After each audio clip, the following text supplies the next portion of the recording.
Today I get the treat of talking about Die Hard Dracula, written, directed, and produced by Peter Horak. Let me start off by saying that I'm not really the best filmmaker out there. In fact, I really haven't made many films on my own that have an original concept or story or anything of that nature. But you don't need to be a great cook to know whether or not food tastes bad. And in that same vein, you don't need to know how to make movies to tell whether or not a movie is bad. You can acquire expertise in terms of just how bad it is or just how good it is and become better at making those things yourself.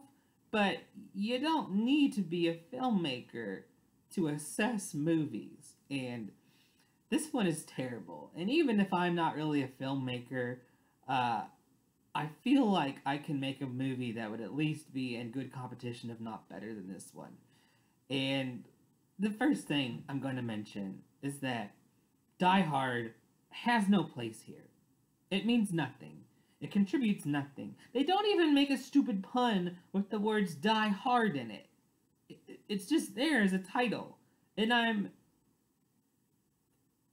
pretty frustrated with that. Actually, I'm pretty pissed. And I wasn't expecting, like, I don't know, like a grand heist or even, like, much of a heist at all, but I was expecting, I don't know, something that was cheeky and delightfully stupid. And it's just moderately stupid. And I half wonder if the people making this movie realized just how bad it was. They had to. I mean, this movie was just a joke, really. And I kept wondering if they knew that the whole time or if they just pulled it at the last second and fooled me. And I feel pretty silly for buying into it. You know, Amazon charged me I don't know, $4 or $5 for this. You know, it wasn't astronomical, but it was probably more than I should have paid for it. Which I should have been paid money to see this. Yeah. On the flip side, it really isn't that bad. I'm just exaggerating a little bit. Maybe not at all. Okay, fine. So what gives? Well, the context here, this is really the first movie I've seen in the series where it's just purely incompetently made. There have been movies in this series so far that have just been terrible in its own merit in terms of the story itself. The production value wasn't really in question here. Sometimes it was, but it wasn't so jarring that you were mad at how the film was being made. Here, you are mad at how the film is being made. The effects are awful. Most of them are. There's a couple of them that made me laugh, because they were delightfully stupid. But as a whole, no. Terrible. And the story? You really want to know the story? You probably don't, but I'm going to tell you anyway. You have this vampire who supposedly is living on through history and is resurrected and yada yada yada. Whatever, no one gives a shit. And they really don't, because they spend maybe, I don't know, 10 seconds in a place, 20 seconds if they're being nice. You can't keep up with this movie because it moves every 3 seconds. You have a scene and it just bam. And then you have another scene and it's bam. And then you have 6 scenes just like that to start off, and you're thinking, where am I? And you really don't know, because one moment you're in Rome, and then the next you're in Morovia, and the next you're in Cali. And you have these people surfing like they're out of an Abercrombie and Fitch ad, and you're thinking, why the hell am I watching surfers? And oh god, what is going to happen? And what does this have to do with Die Hard or Dracula? As I said before, this has nothing to do with Die Hard. There's not even any money stolen. There was one line about a treasure, but it was a complete lie. And it was just told to the townsfolk of Morovia. And I'm getting way ahead of myself. So after they go from this 2 or 3 scenes dedicated to this vampire, Dracula, who's going to be resurrected, they go to California, and they have these two dudes and this chick. And I guess this chick is really into this dude, Stephen and Julia, real unique names there. And Julia basically taunts them because they're all on a boat and they're like water skiing, and Julia is like, I don't need a stinking life vest. And of course she did, because they're dumb and they run the boat in the wrong way, and she just disappears. And the disappearing effect made me want to disappear and go away. Okay? It was pretty bad. But then it just cuts to Stephen with his parents. Yeah, because he's with his parents. We don't know how old he is. We don't know if he's like 16 or 26 or 36. He's just kind of there and just kind of exists. And no one really gives a shit. And his parents are just like, oh, we're real sorry. But they're not torn up. They have no emotional attachment to anything. Very little, anyway. And then Stephen's mom very cryptically says, ooh, I have this cross that was passed down through the generations, and you're gonna go to nowhere. You have nothing to do with your life, right? Yeah, because I guess he doesn't have like a job to go to.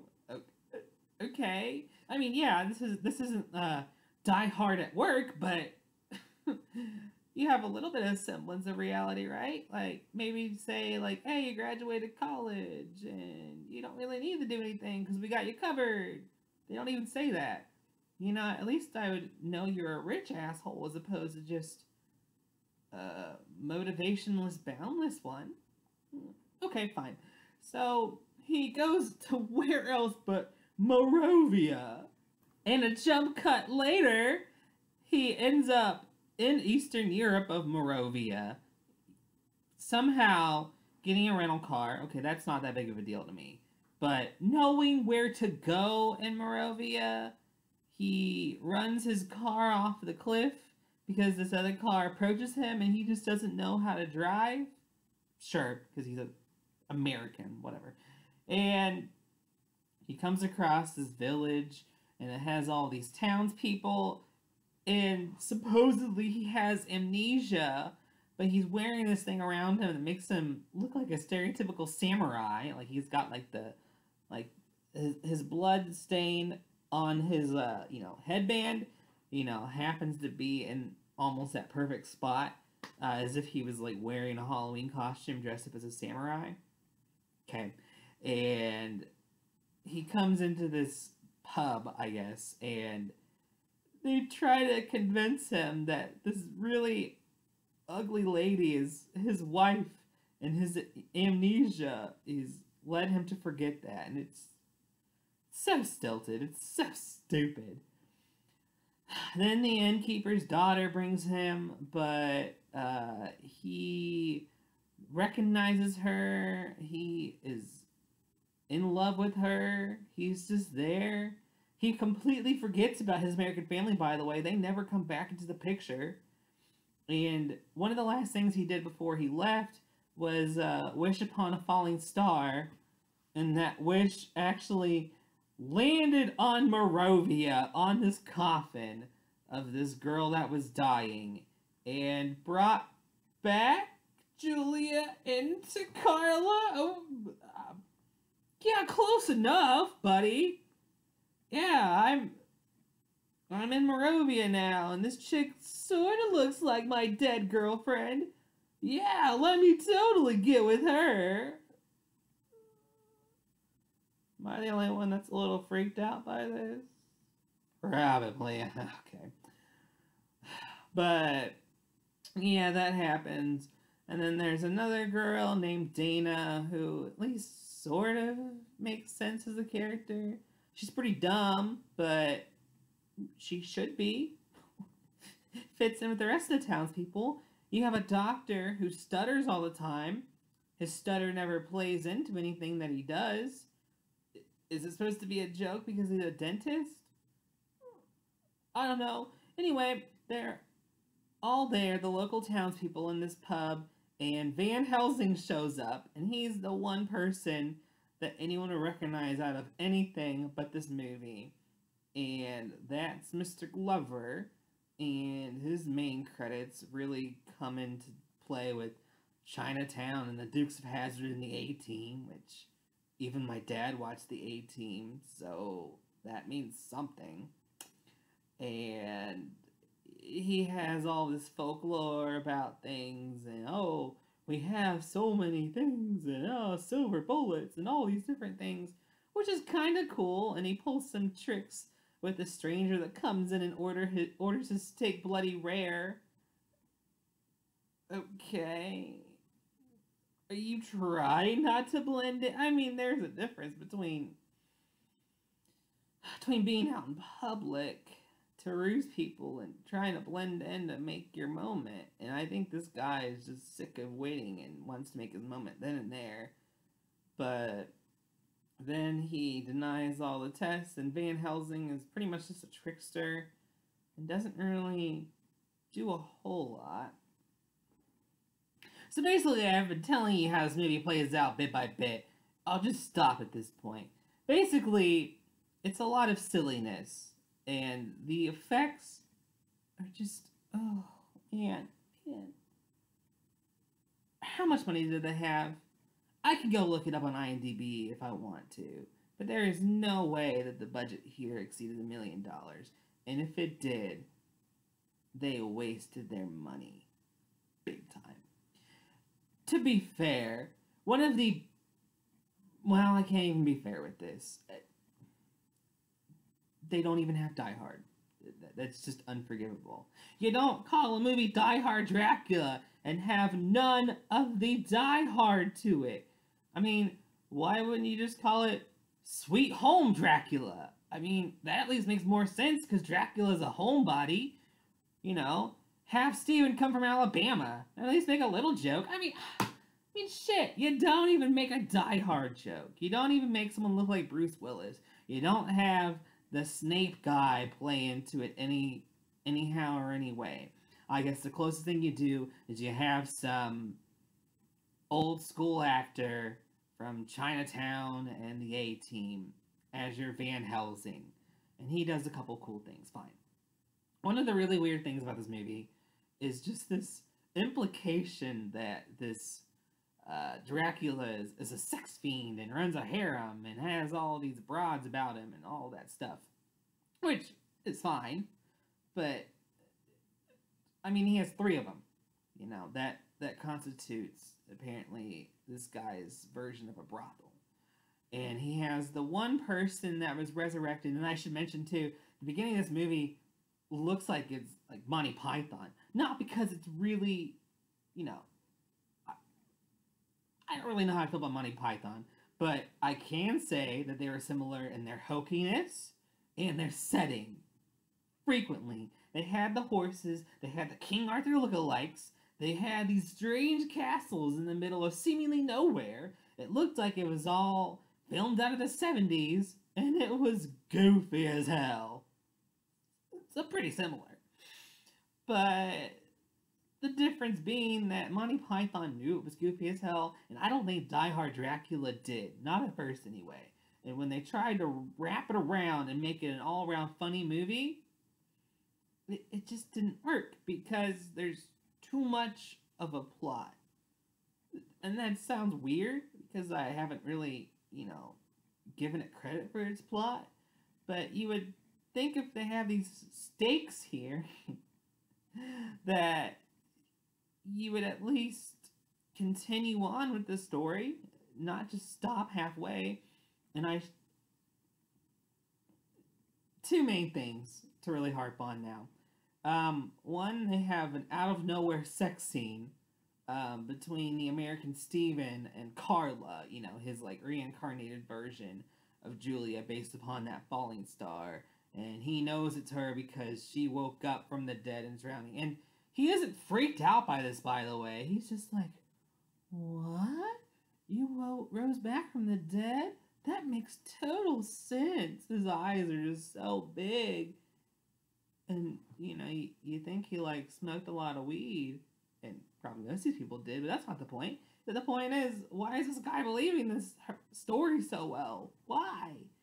And you really think that your girl drowned in California, so she's gonna be resurrected in Morovia? What are you smoking? Fine.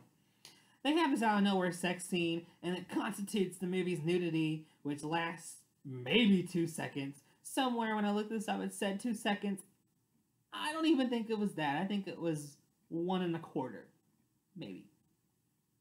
Not that I mind, but you don't call yourself a movie full of naked women if you have 1.25 seconds of nakedness. Just a little weird. But, you know, I wasn't really looking for that kind of movie, so I was pretty happy. So, okay, fine. What about Dracula himself? This is the biggest offender, however. So, I want you to take a look at this real quick, okay? Clearly, these are all Dracula, right? They all look the same, right? If you couldn't tell, those were not all the same person, but they all play Dracula. In fact, there were 3 people credited to playing Count Dracula in this movie. That wouldn't be such a big deal, except none of them look the same, and you keep thinking that it's just different vampires of the same sect, but we're supposed to believe that all of these versions of Dracula are, in fact, the same version of this character. I don't buy for a second, or even a millisecond. And we're just supposed to believe that, yeah, this really big dude is the same as this kind of built-out dude that plays his piano, and I haven't even gotten there yet. And then this third version that just kind of looks all scaly, like he's wearing monster makeup. And I mean, yeah, he's a monster, but you can tell that there's the makeup. It looks like the skin is half burnt. And you wonder how that happened. Like, what fire did Dracula get into? And to be fair, there are fireballs that come. This Dracula throws fireballs at these people, this Steven and this Van Helsing. And no one else in the town wants to help Van Helsing, so Steven's just like, I've got nothing to do. I'm the main character, so here I come. And, okay, fine. He uses the argument that he's an American, so he's tough. I mean, you know, okay. Do you have a certain advantage? Like, are you gonna use, like, George Washington's scroll or Thomas Jefferson's pen? Why does it matter? Like, what difference does it make? What about the Moravians? Or what about Van Helsing? You know, Van Helsing's got his whole, you know, shtick. You know, and you know, was he known to be American too? Like, what is the big deal here? So, yeah, you have Steven, and he's supposed to go up and fight against Dracula, and Dracula plays violin with, I guess, public domain music. All these songs that you know or have been around for a long time, and don't cost you anything to put them in your movie, and you need a soundtrack, so you put in music from the public domain. I get that. I'm cheap. If I use any music in anything I make right now, I'm going to be using it from the public domain, so I don't have to do a lot of copyright stuff. But you're making a movie that's supposed to be marketable, right? You could at least try something. And it wouldn't really bug me so much, except it doesn't fit the mood at all. Most of these things aren't exactly of the whimsical nature. They're supposed to be dark, or at least a little comical, but not whimsical. You have Dracula flying as a bat after the really hardcore sex scene between Carla and Steven, and they make sure that you know that the bed is banging in certain scenes against the wall. They have this shot of the bed banging like 6 times in a row, and then when they pan out, the bed is still. That's not how it works, buddy. So, okay, fine. But he flies in, and it is the worst the worst effect in this movie, which is saying something. It's pretty hard to top these effects in terms of their badness, but this one really flies it over the moon and some to stinking Jupiter. So yeah, that happens, and he swipes up Carla, and then Carla becomes his final girl in his harem for Dracula, and then they have this big duke out, and it looks like they're winning or whatever, and this and it's like it's all gonna go, and it keeps going. And then you have Steven wake up in a hospital, supposedly from a dream, and he's convinced that it's not a dream, and I'm convinced it's not a dream, because that's a really stupid ending that's been seen 80 gazillion times, even for me. And Carla's like, no, it's not a dream at all. And you start to wonder, oh, when the hell did you start dreaming, boy? Like, I thought you would have been dreaming in Cali. At least that would have made a little more sense. More sense than this cracked out nonsense. And then they go back to the castle, and they're all dancing together. Steven and Van Helsing, all the girls in the harem, and Dracula. Yeah, okay.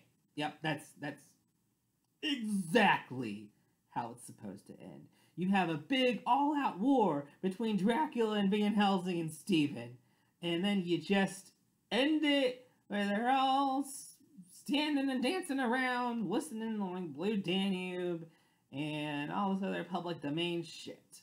Yeah, that's where it was headed the whole time. Okay. This movie sucked. To be fair, it wasn't the worst one I've seen.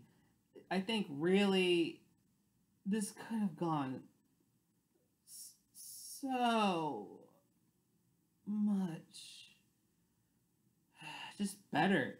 There were so many ways it could have been improved. I mean, obviously, if it's a bad movie, there's a lot of ways to be improved. But some quick improvements would, for one, to include any element of Die Hard whatsoever. That would have made it at least fun. At least make Dracula like, I don't know, like a robber or like some heist scumbag, or at least make a joke about how he's stealing blood banks. Damn it! Make a movie about making blood banks instead of this piece of garbage. Something would have been great. If Die Hard anywhere, man, this would have been awesome.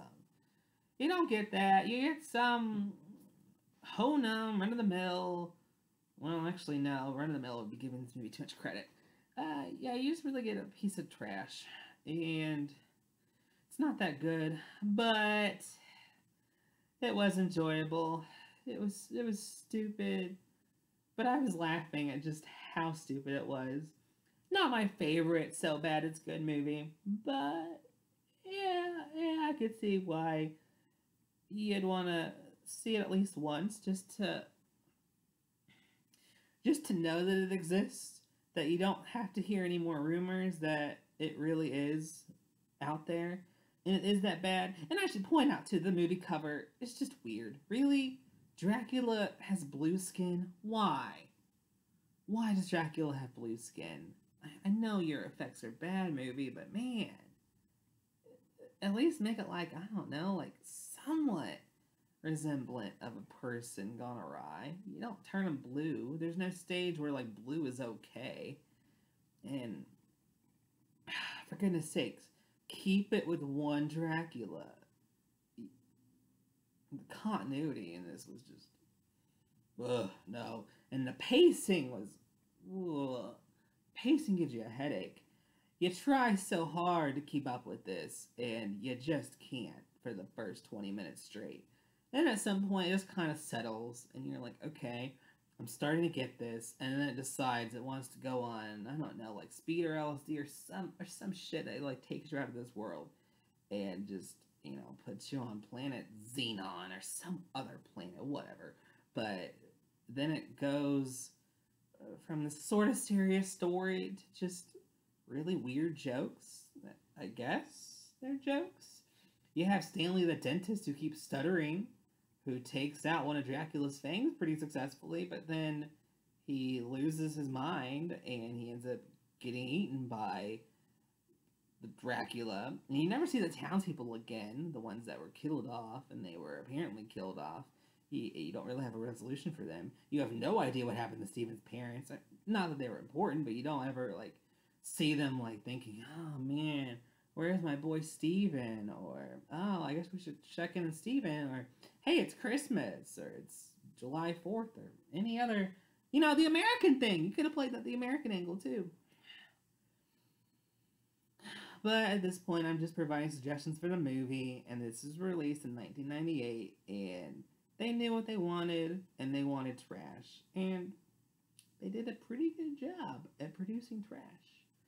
But if you're gonna call yourself Die Hard Dracula, make sure you have Die Hard, and if you're gonna have Dracula, stick with one Dracula.